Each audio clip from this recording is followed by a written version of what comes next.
you came out here, you played 12 games, you worked your butt off. Hopefully a lot of these guys get NFL opportunities, but you got to hang your hat on something. And I think, especially these homegrown Tennessee guys that are on the team, especially our fan base, I'll tell you that. You go beat Florida in the Swamp, I don't care if they don't have a head coach. I don't care if they bench their 5-star quarterback. I don't care. I just don't. You go beat Florida in the Swamp. First time in a couple of years. Whole bunch of years. 2 decades. That's something to hang your hat on.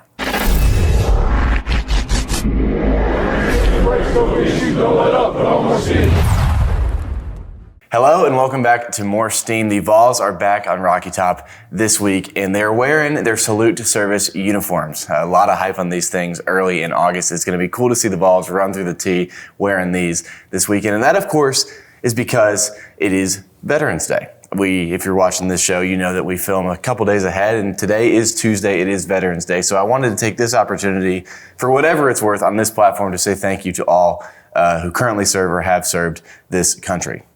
Now that we've done that, I'd like to get started on this week of football. Nico Scalzi is back next to me. He's the co-host. He's the man. Nico, thank you for being here. Appreciate it, man. Of course. We got 3 more weeks of this, man. I know, it's crazy. We got 3 more weeks of regular season college football. It's crazy. Football goes by way too fast. It does. I think, I don't even know. It feels like the spring just drags and drags and drags, and then the summer, it's like, obviously, dog days of summer. They last forever. And then you snap you were sitting here. Was it, what was the first game we did? Georgia? Yeah, I think so. I mean, that was yesterday. That was literally yesterday, and here we are. New Mexico State game, homecoming. Does anything matter less in college football? We were talking about this in the office. Let's recap this conversation here before we get into the week ahead. Pretty good college football slate we have ahead of us. But we were talking about this in the office, I think earlier this week. Homecoming in college. I was not a fraternity man myself. I believe you were? No, I wasn't. You weren't either. Yeah. If you are not in a college fraternity or sorority, does homecoming even matter? Not if you go to a real football school. Hey, that's true. That's true. I remember high school, throwing it back to high school, Penfield Patriots back in Western New York. I remember we had some great homecoming memories. Obviously, suiting up for the football game was super cool. The whole week of festivities. But granted, I got a great opportunity during my undergrad here at UT to be on staff with the football team. So I really didn't care what was going on outside the field. But even my friends who were in Greek life, they really wasn't. Yeah, I don't know. You see a bunch of those banners hanging up in the stadium. That's really about it. Yeah, I mean, for us at Penn State, it was always Rutgers. Yeah. We were going to win that game by 30. Yeah, it just doesn't matter. Yeah. It is what it is, homecoming or not. Anyway, let's get into the week ahead. Honestly, pretty packed week. A lot of top 25 matchups. And, we talked about playoffs last week, our predictions. A lot of playoff implications. Some teams could get eliminated and the playoff picture, if you will, clears up pretty visibly, or we may head into the second to last and last week of the year with a ton of teams still vying for that spot, whether it be through conference championship bids or just having 2 or fewer losses. Starting with college game day, going to Pittsburgh. It's return of the Pat McAfee in his hometown. It is Notre Dame, top 10 Notre Dame. Say what you will about them, against the 24th ranked Pittsburgh Panthers. Look, Notre Dame's rolling. They got one of the best players in the country. Oh, yeah. Jeremiah Love. Probably top 10 pick in the draft next year. Easy. At number 1 running back for sure. Yeah, definitely. Yeah. Pitts looked good. I mean, they're in the top 25 for a reason. They've been playing, I would say, better competition than Notre Dame has been playing. Yeah, easy. My head says Notre Dame probably wins that game. As a Vols fan, we definitely want Pitt to win that game. Mm-hmm. So that's who I'm rooting for. Also, nobody roots for Notre Dame unless you went there. Yeah. They're just, high, up on their high horse, entitled, whatever. Yeah. Should be a good game, though. Really good game. Expect them to have a super awesome crowd there. Pitt has a lot of trouble packing that stadium. They play in I don't even know what it's called. It used to be Heinz Field. Acrisure, yeah. Oh, gosh. Yeah, It's a mouthful. Hopefully they have a crowd there. We played up there my junior year. Got to be on the field, do all that thing. It's a good time. It's a good time. Oklahoma, number 12, Oklahoma, for Alabama. Alabama doesn't have a crazy intense schedule, going forward their last 3 games, but this is their last real test. I mean, the Iron Bowl is always something, but Auburn's kind of in the dumps now. But Oklahoma rolling into Alabama. Last year, if you remember, obviously this game was in Norman. Bama just doesn't even, might as well have stayed in Tuscaloosa. Doesn't show up for the game, gets beat like nobody's business. Kind of a different story this year. Yeah, I mean, Bama started off getting beat by Florida State, which everybody seems to have forgotten. Crazy that happened. But and those 2 teams have gone completely different directions, right? I mean, you got Mike Norvell. They're thinking about his buyout again. They're like, it's still $50 million. Last year was 75, whatever. I mean, it's crazy. They haven't righted the ship whatsoever. But keep going. But they got Ty Simpson, Ryan Williams, Jeremy Bernard on offense, Jam Miller running back, beast, and then defensively, I mean, everybody knows what Bama is on defense. So it's a way different team. I mean, Ty Simpson's getting talked about as the first quarterback off the board. So and the Heisman. It's unreal. Oklahoma, I mean, we just played them. I wasn't, blown away by them. I felt like we beat ourselves more than they beat us, which 5 separate times. Which always hurts when you look back at games. So I think Oklahoma should probably have stayed in Norman this time. But we'll see. Obviously, 4 versus 12. It's a good game on paper. See if it's a good game on the field. Yeah, I don't expect it to be. I think Bama's kind of a touchdown favorite. I think that covers by a decent amount, to be honest with you. Bama's got everything in front of them, and like I said, like you just said, on paper, Oklahoma does too. But I think they're one of these teams. Obviously, there's a bunch of teams on the chopping block with 2 losses, and you lose that 3rd one, and you're pretty much done. We'll talk a little bit more about that in a second. But I think the playoff picture gets a little bit clearer this week, and that's with Oklahoma on the outside looking in. This next one doesn't have a ton of playoff implication. 2 ranked teams nonetheless, though. 20 Iowa, who just took Oregon to the brink in a snowstorm. At home, though, they are on the road, number 19 USC. 2 completely different team profiles. I mean, this might as well not be the same game that these 2 football teams try to play. Interesting nonetheless. Yeah, I mean, I feel like, first I'll say, I think USC probably wins. Traveling across the country, let down after losing the way they did to Oregon, always tough. But this game comes down to who can instill their play style. Iowa obviously wants to slug it out, play score slow. A total of 17 points. If that over-under's, under 45, they're probably going to win or at least be close to doing it. Where USC, they want to play in space, they want to play fast, they want to let their quarterback do his thing. So I think USC probably gets a win, but should be a good game. Definitely, polar opposites. Oh yeah, totally. I'd agree on that one. Not a crazy one either. Ole Miss's last test, really, I think, but you got Florida in the Grove at number 6 Ole Miss. Anything here? I mean, benching DJ Lagway last week, 2 potential first-round picks that we talked about. I guess Lagway's the next year, but 2 top-tier SEC quarterbacks going into this year, Garrett Nussmeier, DJ Lagway, both benched last week. Crazy how fast, the ship can sink. Yeah. But Florida facing the Rebels this week. Anything to be concerned about? You get rolled by Kentucky. I don't know. Ole Miss is way better than them. So that's my opinion. Doesn't really do much. At the end of the day, if you're playing the swamp, it's tough no matter how bad Florida is, which we'll get to next week. Yep. But going on the road, a team that is clearly sinking fast, they're probably going to continue to get rolled. I can see it too. And then finally, the last one I want to touch on, dang near top 10 matchup, 11 Texas at 6 Georgia. Texas starts the year, pretty unfortunate loss, loses to this Gator team that we're kind of talking down on right now. They lose, they're out. They know that, right? And they have come alive recently, especially offensively. Defense really hasn't held up. I'm thinking the Mississippi State game. Georgia, with everything in front of them, has an outside chance to play in Atlanta for the SEC championship. Definitely not favored to. I feel like this one could have some fireworks. Oh, yeah. I mean, that Georgia defense has not played well this year. Holes. They've made plays when they've needed to, but they don't really stop anybody. So Texas off of a bye. I mean, Sark is a good coach, whatever people want to say about him. He is a good coach. at least offensively. And I mean, they're going to be ready to go. It's in Texas, right? No, or is it Athens? It's in Athens. Okay, that's tough. Yeah. I said it last week. I do think Georgia wins that game, and I think Texas ends up beating A&M at the end. But should be an awesome game. Like if you're circling a game on your calendar to watch, it should be that one. Mm-hmm. Oh, totally. I think it's a night game too, so you really have no excuses. Even if it isn't at the same time as the Vols, I'll have it on my phone.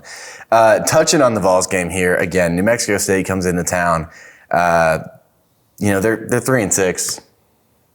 Not really much to say. But what do you want to see out of this game? This is the same thing we talked about.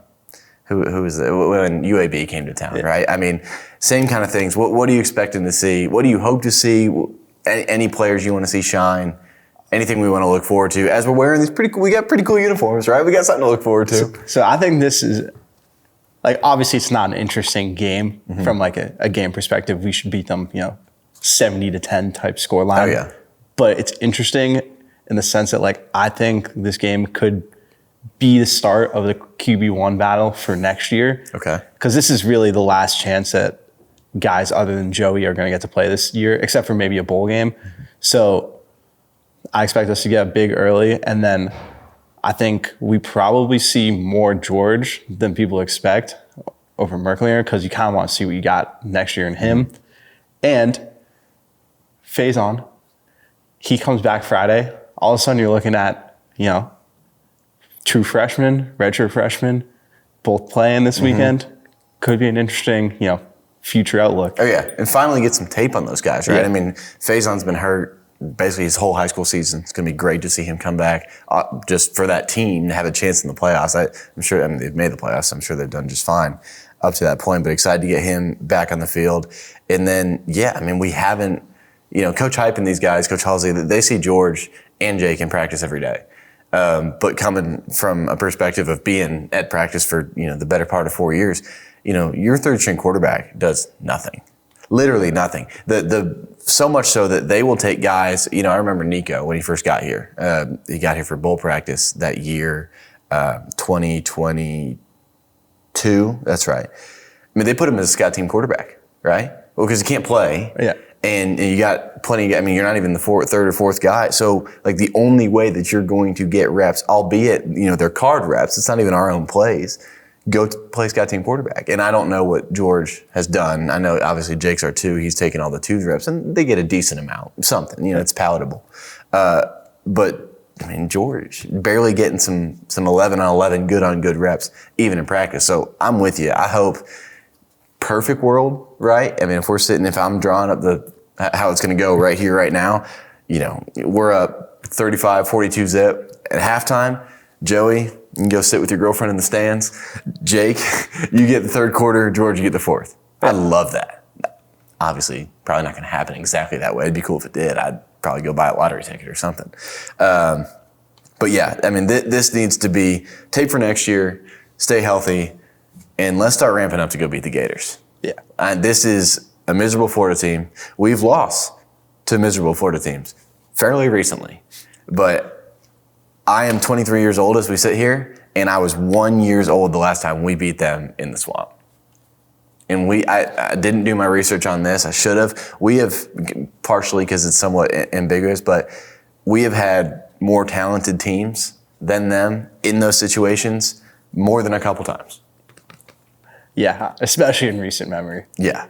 And at this point, we got to hang, whether we're going to get into what you have in your hand. Nico's been holding, if you're listening, not watching, Nico has a couple spreadsheets in his hand that we're going to talk about just in a few seconds. But if the playoffs are not a thing, we're just going to go to a ball game, hopefully win, get some rings, move on to 2026. You got to hang your hat on something.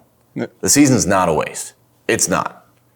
You came out here, you played 12 games, you worked your butt off. Hopefully a lot of these guys get NFL opportunities, but you got to hang your hat on something. And I think, especially these homegrown Tennessee guys that are on the team, especially our fan base, I'll tell you that, you go beat Florida in the Swamp, I don't care if they don't have a head coach. I don't care if they bench their 5-star quarterback. I don't care. I just don't.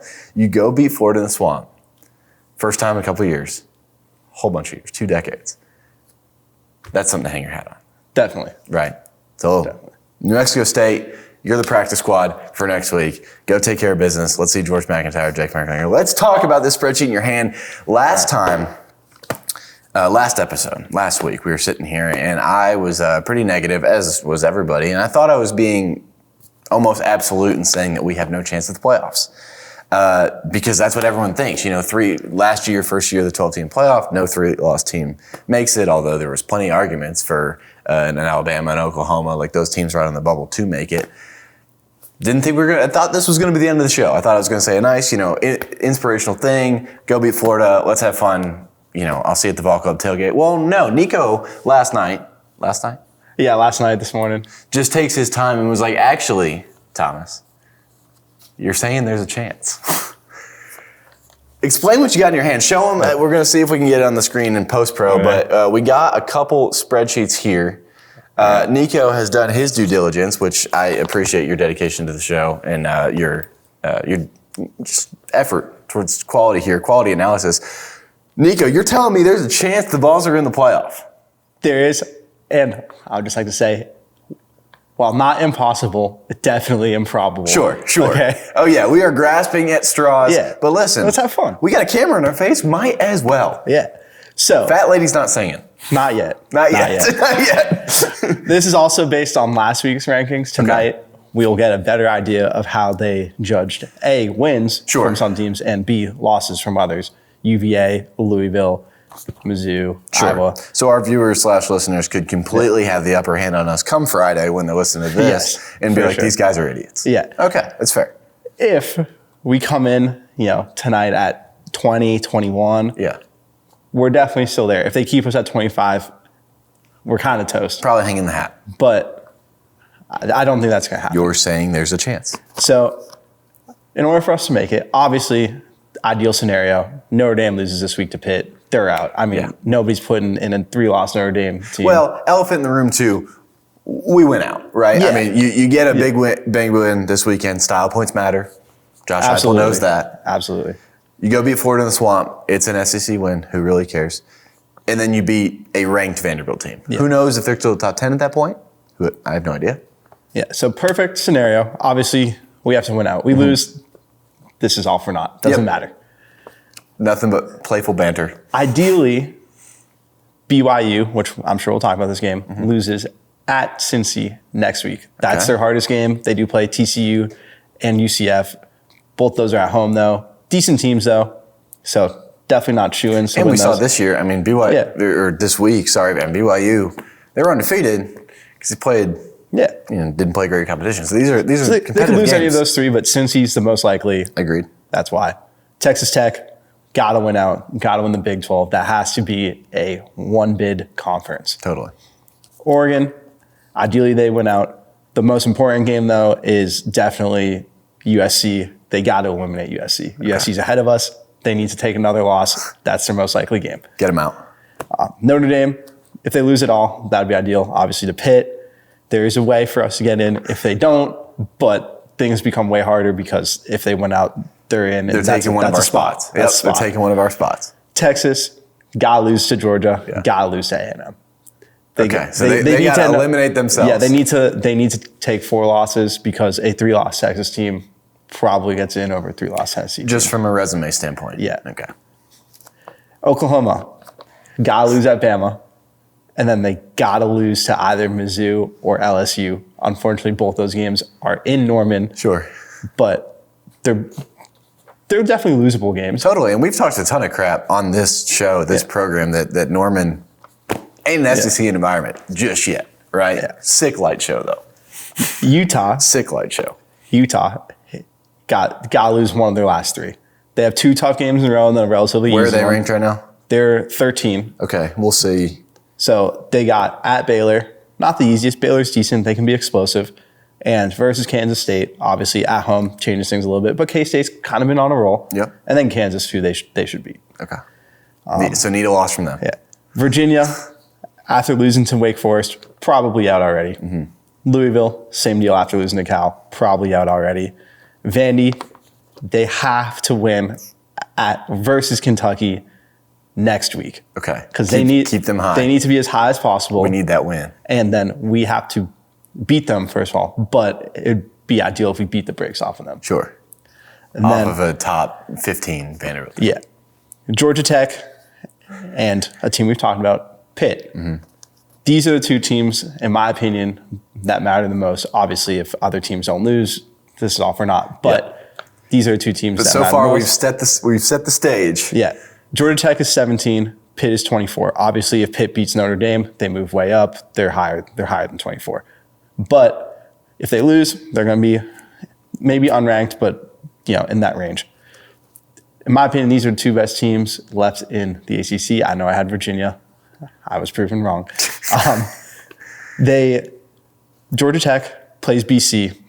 They should roll them. Yeah. BC's terrible. Terrible. But then they play Pitt. Okay. That game could very well decide it, because if Pitt loses this week, we want them to lose next week to Georgia Tech so that Georgia Tech can keep progressing. Mm-hmm. Because we need the ACC champion to be in anyways. We cannot have the ACC champion getting in at rank 15 and being bumped to 11 because the ACC champion gets in and the group of 5 gets in. Taking spots. Yeah. Yeah. Can't be bumping teams out. They got to earn their spot. We need them top 11 is what you're saying. Top 11, which by beating Pitt, they probably do. They go to the ACC title game. They win. They're in. I think they're going to lose to Georgia. But if they somehow beat Georgia, that'd be huge. Miami, once again, this is why Pitt is a huge team. Yeah.